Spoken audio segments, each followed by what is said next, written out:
galera, irmãos, bom dia, boa tarde, boa noite a todos. Voltei aqui hoje para falar a respeito de como funciona uma falange, com as palavras do seu Pantera, claro, né? Eu sei muito pouco, eu passo o que ele me ensina. E uma falange é composta por um chefe, né? Normal, toda falange tem o seu chefe de falange, os seus chefes, né? No caso, o que ele me passou da falange dos Panteras Negras, que são 7, sendo que o grandão, esse não incorpora, os outros 6 sim, mas cada chefe desses tem por si só seus falangeiros, né? O seu Pantera, que trabalha comigo, me passou que ele é o terceiro comandado do chefe maior, e ele disse que isso funciona como se fosse uma escada. Hoje ele é o terceiro comandado desse primeiro chefe. Ele mandou me falar, né? Como que ele chama esse chefe, mas não lembro agora, vou falar para vocês. Não vou lembrar e falo numa outra oportunidade. E pelo que ele conta, isso é bem como uma escada mesmo, são degraus que eles vão alcançando até um dia que o sexto chefe, no caso, que seria o primeiro comandado desse primeiro, vai chegar um determinado tempo que ele vai ascender para aquela primeira posição, digamos assim, e aquele cara que está lá no topo vai evoluir, vai fazer outra coisa que eu não faço ideia do que é. Mas ele vai ceder esse posto para outro, e lá embaixo, né? Lá embaixo não, mas tipo o cara que já está no pezinho dessa escada aí vai subir esse próximo degrau e vai ser o sexto comandado do primeiro chefe, no caso. Acho que vocês estão entendendo, né? Eu estou meio confundindo as coisas aqui, mas acho que vocês estão entendendo. E essa falange é composta por caboclos, né? Eu já tinha comentado no outro vídeo. Caboclos, Exus e Eguns, né? Que afinal, tem gente que não gosta da colocação, mas a gente trabalha, né, com Eguns. Se já foi vivo e morreu, é Egum. Ele recebeu um posto, hoje é Exu, né, etc., mas não deixa de ser. E o seu Pantera me passou que isso há um ano e um pouquinho, quando a gente teve essa conversa, foi lá no terreiro que eu frequento. A gente tirou um dia para ele chegar e falar um pouco de como funciona isso tudo, porque até então a gente sabe muito pouco. Então foi só eu, o pai de santo lá e mais 2 pessoas para ter essa conversa. Foi ali que ele passou muita coisa pra gente, fora o que eu tenho escrito. Quando me dá nas loucuras aqui, eu começo a escrever que nem um louco. E aí ele disse que nessa época, há um ano e pouco atrás, na falange dele em si, né, fora desses 7 chefes, que ele é um chefe de falange, mas ele tem a dele. E na dele ele teria, nesse tempo atrás que ele falou, 178 espíritos, no caso, que trabalhavam sobre os cuidados dele. Mas que esse número está sempre mudando. Hoje, depois desse ano que passou aí, eu não sei, provavelmente esse número aumentou, né? Eu acredito que seja assim, que venham sendo resgatados novos espíritos, né, para trabalhar na falange. E esse trabalho vai acontecendo, vai havendo a evolução, né, até que ele vai passar a ser o segundo comandante, e lá um dia, quem sabe não, lá um dia vai passar a ser o primeiro, vai deixar de incorporar e dar o lugar para outro. e passou uma moto fazendo barulho normal. E ele, nesse dia que, um pouco disso que eu tô falando hoje é o que tá no papel, eu procurei o papel pra mostrar pra vocês, mas não encontrei, aí eu já queria fazer esse vídeo agora, mas eu vou encontrar e vou mostrar aqui, que eu não consegui dormir e tal, eu contei que eu acordei 3 e pouco da madrugada, para ser mais específico foi 13h40 da madrugada, foi quando eu escrevi várias coisas, ele falando a respeito de como funcionava a falange, de como que ele queria o assentamento dele na época que eu ainda não tinha feito. Ali ele me especificou os objetos que eu teria que usar, as ervas, que o assentamento dele não é feito com sacrifício, porque como a essência dele é caboclo, embora seja quimbandeiro, trabalhe na esquerda, então não foi feito corte, mas tem outros elementos bem interessantes que eu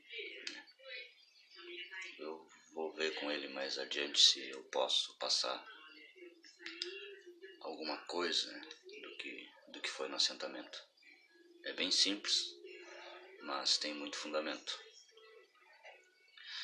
E nesse dia que eu acordei às 13h40 da manhã, que eu escrevi muita coisa, depois de então eu comecei a ter esses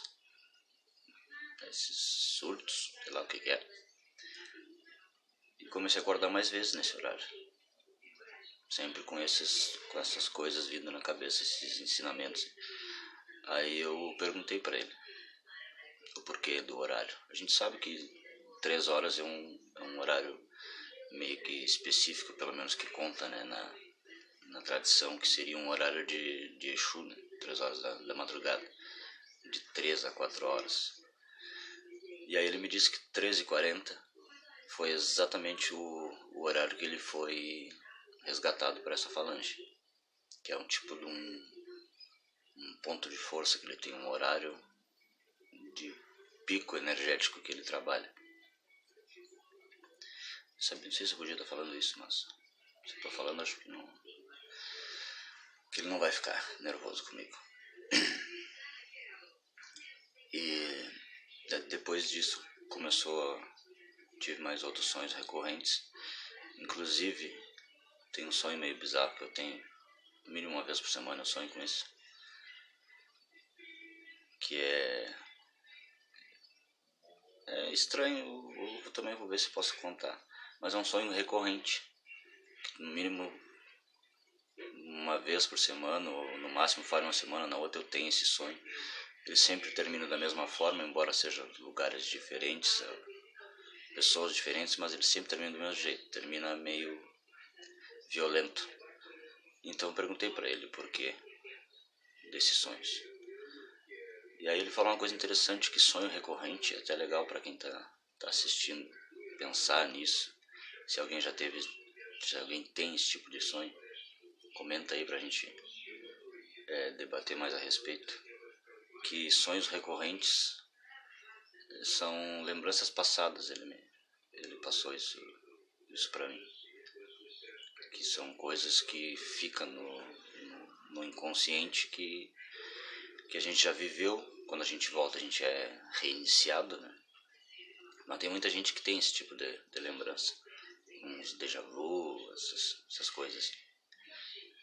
E esse negócio do sonho recorrente é bem interessante. E aí eu perguntei, tá, mas e por que o sonho ser assim, sabe? Não, porque tu não era uma pessoa muito boa, né? Por isso esses sonhos violentos e tal. E aí então ele falou um negócio interessante, de que quando a gente nasce, tu vem com uma egrégora de espíritos pra te proteger, te encaminhar. E de cada pessoa tem um tipo de egrégora acompanhando, né? Tanto que nenhum de nós tem a mesma entidade do outro. Às vezes pode carregar o mesmo nome, mas não é a mesma. As funções são diferentes e tal. E aí ele falou um negócio interessante, que dependendo do tudo que a gente tem que passar nessa vida, né, nessa passagem, vem junto com a gente entidades específicas para te acompanhar nessa passagem, seja uma passagem tranquila, uma passagem pobre, uma passagem rica, uma passagem perigosa. Então vem entidades capacitadas a te ajudar a passar por isso. E aí ele disse que ele riu quando ele falou isso, porque eu tenho comigo, eu não tinha comentado com vocês ainda, mas tem o seu Pantera, né, que veio junto comigo. Tem um Exu que é pouquíssimo conhecido também, que é o Exu Pagão. Não aquela função de pagão, coroado, né, que tem isso, né, em alguns segmentos tem isso, mas não é o Exu Pagão mesmo, da falange dos Exus pagãos, não sei, né, não sei direito como é que fala isso. E também é uma entidade bem pouco conhecida. Esse aí também eu tô aos pouquinhos, estou entendendo um pouco como ele é, como funciona. É um Exu de cemitério. Tem como curiador o leite, que é bem estranho, curiador a bebida no caso, que é bem estranho. Eu fiquei bem desconfiado, digamos assim, quando ele pediu essa bebida. Aí ele explicou um pouco o porquê, mas eu vou vir a falar um pouco mais a respeito desse Exu. Mas o foco aqui não é os caboclos quimbandeiros, né? Porque a gente sabe pouquíssimo deles. E eu vou trazer também para vocês alguns pontos, alguns que eu mesmo fiz, que ele me dá uns plim na cabeça de vez em quando ali, do nada eu começo a cantar e eu já pego o tambor e já gravo para não esquecer. E tem saído uns pontos bem bacana, que também não tem muita coisa, né? E o próximo vídeo eu vou pegar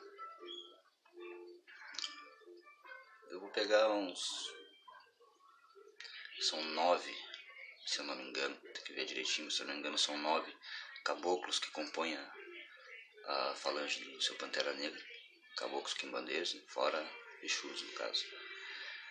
E eu vou começar a pegar um por um e falar um pouquinho para vocês de como ele atua, as especialidades, né, digamos assim, porque todos eles fazem todo tipo de trabalho, mas em específico eles são mais... qual é a palavra? Em específico eles têm uma especialidade num certo ponto ali. Tem uma coisinha ali que eles são, né, que é o que eles fazem melhor, digamos assim. E aí no próximo vídeo acho que eu vou falar do seu Asa Negra, que é um caboclo quimbandeiro que faz parte da falange do seu Pantera. Inclusive tem um irmão da religião aí que carrega esse caboclo junto com ele. Até hoje ele não se apresentou. A gente sabe hoje porque na terreira que ele frequenta enxergaram, as entidades da casa enxergaram nele o Exu morcego. E aí um dia o seu Pantera, conversando com ele, pegou e disse para ele que eles enxergaram daquela forma ali pelo lado da doutrina deles e tal, mas que ele carregava junto com ele o caboclo pena preta, que seria seu Asa Negra. Tem vários nomes, depende da doutrina e tal.